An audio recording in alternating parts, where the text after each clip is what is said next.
야리유미 탄소섬유화암은 펼치면 30층 빌딩 높이까지 닿습니다. 이 차량 한 대가 작업할 수 있는 면적은 약 2만 톨에 달하죠. 바로 중년중과 1917RZ입니다.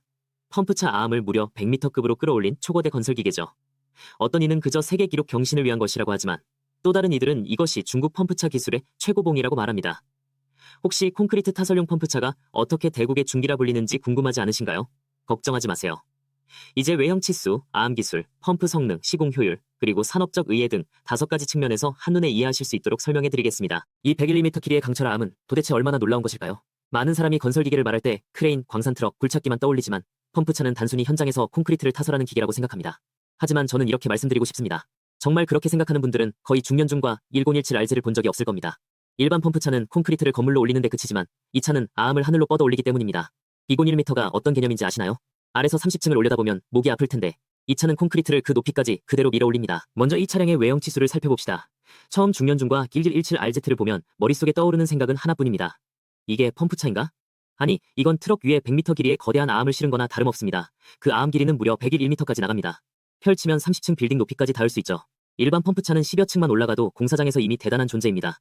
그런데 이 차는 한번 뻗으면 바로 100m급 시공 범위를 확보합니다. 멀리서 보면 전체 차량이 땅에 누워있는 모습이 마치 녹색 거인처럼 보입니다. 암호를 펼치면 마치 하늘을 가르는 듯한 인상을 줍니다. 단순히 콘크리트를 타설하는 기계라고 하기보다는 마치 공사장의 원격 포병처럼 보입니다. 아래에서 서 있으면 콘크리트를 고공까지 전달할 수 있죠. 이제 이 차량의 아암 기술을 살펴보겠습니다. 100호기 1m는 단순히 강철 아암을 길게 만드는 것으로 끝나는 것이 아닙니다. 그렇게 하면 차량이 작동하기도 전에 아암 무게에 눌려버릴 것입니다. 중년중 이 차량의 진정한 힘은 탄소 섬유 복합 소재를 사용한 아암에 있습니다. 기존 강철 아암과 비교하면 탄소 섬유 아암은 무게가 40% 이상 줄어들었고 차량 전체 무게도 15% 이상 감소했습니다. 가볍게 만든 이유는 미적인 이유 때문이 아니라 이 100m 길이의 아암이 100배 길이의 아암을 뻗었을 때도 안정적이고 제어 가능하며 오랫동안 작업할 수 있어야 합니다.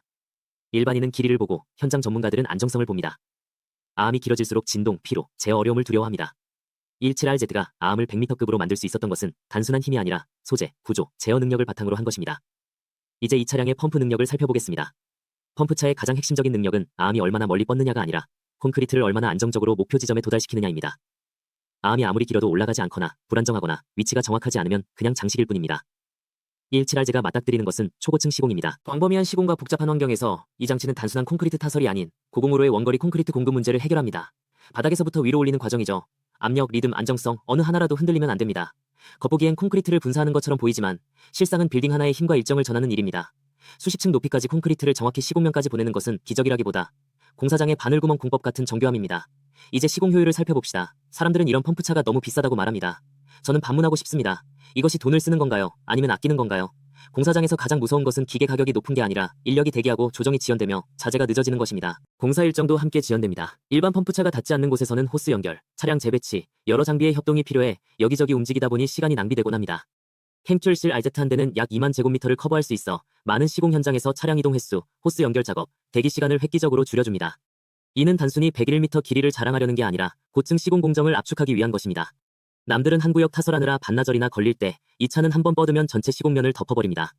사장님 입장에서 제타이지 셋은 비싸긴 하지만 일정이 지체되는 손실이 훨씬 큽니다. 마지막으로 이 차량이 가진 산업적 의미를 짚어보겠습니다.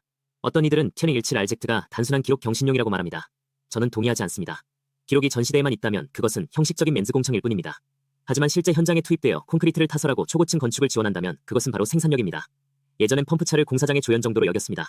크레인, 굴착기, 광산트럭만이 주역으로 인식되었죠. 하지만 101m 탄소섬유 펌프차가 등장한 뒤 펌프차 역시 중국 건설 기계 기술의 대표 명함이 될 수 있음을 깨닫게 됩니다. 이는 단순히 차량 길이가 긴 것을 의미하는 것이 아닙니다. 이는 중국 건설 기계 산업이 단순히 크기나 힘으로 경쟁하던 시대를 넘어 소재, 구조, 스마트 제어 능력으로 경쟁하는 단계로 진입했음을 보여줍니다. 그 발밑에서 보면 거대한 국가의 핵심 역량이 반드시 광산이나 항구에만 있는 것은 아니라는 사실을 깨닫게 됩니다. 때로는 도심의 공사장에서 빌딩을 한 층씩 하늘로 끌어올리는 모습으로 나타나기도 하죠. 저는 소어 작은 물고기입니다. 구독해주시면 기계 문명의 세계를 계속해서 탐험해드리겠습니다.